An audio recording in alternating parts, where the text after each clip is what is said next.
This poem is dedicated to the University of Birmingham Defend Education students who are in occupation at Aston Webb Building right now. And it's called If I Had a Pixelated Face, I Would Protest All the Time, or Kerfuffle. On Monday morning, they proposed the propositions. The propositions were cruel and showed contempt for their reader or listener. In fact, such was the vicious puncture of each word that most people, including myself, turned off the broadcast in disgust, flipped past the channel dedicated to the list of budgetary cuts, and settled into a soft Chanel advert with a naked woman. By Monday afternoon, the blogs were alight with responses, but I, like many others, had installed Google Face's blog blocker and news blocker add-ons. Not that there was much news anyway. The whole streaming mess had become an electronic pull-out supplement, an appropriate complement to no content.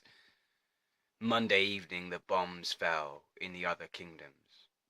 I watched the stars with my dad on television, me wiping his plastic screen as his life support machine clouded with laughter. Tuesday was a quiet day. There was no tennis. At midnight on Tuesday, which is 5:30 a.m. in New Delhi, which is 8 a.m. in Beijing, which is 9 a.m. in Pyongyang, there was a memorial service. But I went to bed early because I work 9 to 5 / have a 9 a.m. lecture / have school / a checkup in the morning / I'm on the run from the law, and scientists say it's important to get sleep. On Wednesday morning, they stripped us of our rights like the girl who was stripped violently by gorilla white rugby players in that video. Don't worry, she was an actress, the girl in that video. They never did ban rape porn, brackets, small victories, close brackets. But on Wednesday, they stripped us of our rights. The first right to go was the right to movement. I received a fiberglass Nike tagging device in the post which sits comfortably around my ankle. Next was the right to a nationality. In the first act of art since 2013, all flags of the world were merged, and it was proved that they were, together, colourless. Then went our rights to own property, midway through which we waved goodbye to our right to resist. This led to some people being removed along with their property. The last right to go was the right to recognition as a person. Unfortunately, I was not present for any of this. I always make a love on a Wednesday. On Thursday, Google bought our schools. I had finished school by this point. On the same Thursday, Nestle bought our health service. Luckily, I can get drugs cheap. On the same Thursday, P&G bought our student loans, but as an art student, I have left university with a high-paid job in BSSA4GAG or BSA4GAG, an amalgamation of G4S, GSK and BAE systems. On Friday they came for the next generation. They gave them iPods and apathy and taught them values. On Saturday they took our religion. Saturday was a strange day for me. Saturday was a strange day for me. And I found it deeply affecting. Mainly because my friend and life partner Stephen was involved.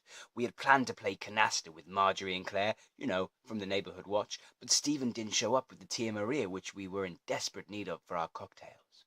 By Saturday afternoon I had tracked Stephen down to the Pay-Per-Pray church on 42nd Street, sparks leaping from the pink neon to the sad cum stains. He was at the bar, smashing the priest's head repeatedly into the fake marble. "No!" I shouted, frothing over my polo neck jumper. "They are men of the cloth, Stephen!" But it was no good. He was lost to me then. On Saturday they did not just take the churches, but the philosophy, which was burned in straw effigies, the thinkers who were strung up by their own concepts, and the law, which is, after all, a certain bent of thinking. On Sunday there was little left. It happened quickly and without my consent. It happened under my nose, and yet the information had gone over my head while the metaphorical boot dwarfed my small, damp face.